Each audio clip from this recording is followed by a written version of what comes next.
Trump, meantime, is threatening to strike even harder if Iran doesn't agree to a deal. All this as the Strait of Hormuz remains closed, upending global oil markets in what is now day 70 of the U.S.-Israeli-led war. Tonight, U.S. Central Command releasing this video showing what it says are U.S. strikes disabling 2 Iranian-flagged oil tankers in the Strait of Hormuz, a move to enforce the American blockade of Iran's ports. The latest strikes coming one day after the U.S. and Iran exchanged fire in the strait. Iran says the U.S. fired first at an Iranian tanker. The U.S. says Iran shot first. We're not going to let our ships get sunk by the Iranians. Secretary of State Marco Rubio confirming the Trump administration is still waiting for a response from Iran to the latest American proposal aimed at ending the U.S.-Israeli-led war. Well, we should know something today. I mean, we're expecting a response from them. We'll see what the response entails. But so far, no response from Iran.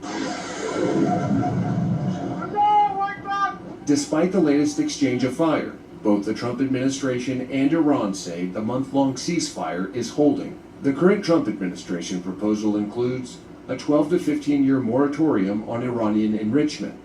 It allows Iran to enrich 3.67% of its uranium after the moratorium. It provides enhanced nuclear inspections and provides sanctions relief. The Trump plan borrows heavily from his predecessors, former President Barack Obama. One major difference, the Strait of Hormuz, which Iran closed after the U.S. and Israel launched attacks in February, disrupting global oil supplies. President Trump wants it back open, but Iran isn't budging. This as Iran again fires on its Gulf neighbors, the UAE and Saudi Arabia, which host U.S. air bases on its soil.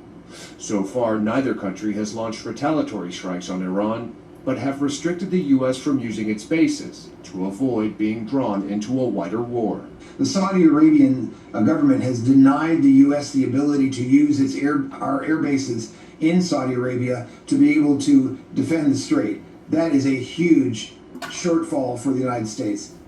Meanwhile, Secretary of State Marco Rubio continued his visit to Rome, urging Europe to do more to reopen the strait. Nick Schifrin reports on the day's developments. In the Strait of Hormuz today, the moment an American fighter jet disabled an Iranian tanker by striking its smokestack. F-18 struck 2 empty Iranian tankers today, accusing them of trying to run the U.S. blockade to reach Iranian ports. In the strait, the U.S. and Iran are in a tug of war, and it's pulling at the ceasefire seams. Last night, Iran fired missiles at U.S. warships transiting the strait, as shown in this Iranian military video. In response, the U.S. says it struck Iranian small boats like these and targeted launch sites and Iranian military assets in at least 3 locations on shore. They trifled with us today. We blew them away. They trifled. I call that a trifle. Last night, after a driving tour of a drained Lincoln Memorial reflecting pool, the president once again threatened Iran if it didn't make a deal.